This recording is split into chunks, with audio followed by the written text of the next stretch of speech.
இந்த விஷயத்துல நீங்க எப்பவுமே கவனமா இருக்கணும். இது வந்து ஒரு முக்கியமான விஷயம். கடந்த நாட்களில் இது நடந்திருக்கு.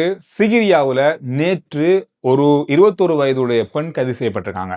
இவங்க அவிசாவளியை சேர்ந்தவங்க. இவங்க என்னத்துக்காக கைது செய்யப்பட்டிருக்காங்கன்னு சொன்னா, நாம சிகிரியாவுக்கு போனோம்னு சொன்னா, அந்த சிகிரிய ஓவியங்கள பார்க்க போகும்போது உங்களுக்கு தெரியும், கண்ணாடி சுவர்கள் இருக்கும். அங்க தெளிவா அங்க எழுதப்பட்டிருக்கும்.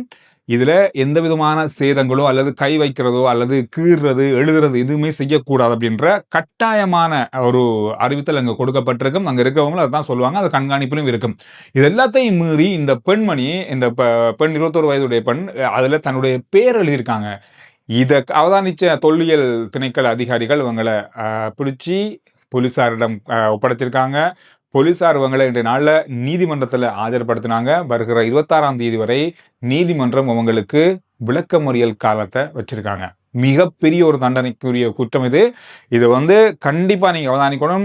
என்னன்னு சொன்னா, இது இது வந்து உலக தொல்லியல் அல்லது பாரம்பரிய சின்னமாக அல்லது பாரம்பரிய இடமாக கருதப்படுற இடம். இலங்கையினுடைய தொல்லியல்ல மிக முக்கியமான இடமும் கூட. அங்க இருக்கிற கண்ணாடி சுவர்கள் எல்லாமே கடந்த காலங்களில் சேதமாக்கப்பட்டு இப்ப பராமரிக்கப்பட்டு வருது. அந்த ஓவியங்கள் கூட போட்டோ கூட எடுக்க இயலாது. இந்த அறிவுறுத்தலுக்கு இணங்க நீங்க போறீங்க, உங்களுடைய சின்னவங்களை கூட்டிக் கொண்டு போறீங்க. இது பற்றி தெரிந்து கொண்டு இல்ல உங்கள் நண்பர்களுக்கு தெரியாதவங்களுக்கு நம்ம தெரியாத மாதிரி மறந்து போய் இதை செய்திருவோம். என்னதான் மறந்து செஞ்சாலும் இது குற்றம் குற்றமாகவே இருக்கும். இதுக்கு நீதிமன்றத்தினுடைய விளக்கமறியலே வைக்கக்கூடிய அளவிலான தண்டனை குற்றம் என்ன பாருங்க, அந்த அளவு பெரிய குற்றம் இது. எனவே சீரியா போறீங்க, மிக அவதானமா செயல்படுங்க. நீங்க சீரியா குன்றுக்கு மேல போகும்போது நீங்க சாதாரணமா ஏறி அந்த படிகளாக போகலாம். நீங்க போயிட்டு வலது பக்கமா ஓவியங்கள் பார்க்க போற பக்கமாக தான் இந்த கண்ணாடி சுவர்கள் இருக்கு. போனவங்களுக்கு தெரியும்னு நினைக்கிறேன். நிறைய பேருக்கு இந்த பகுதியை இந்த விஷயத்தை பகிர்ந்து கொள்ளுங்க. தெரியாதவங்க தெரிந்து கொள்ளுங்க. முக்கியமான விஷயம் இது.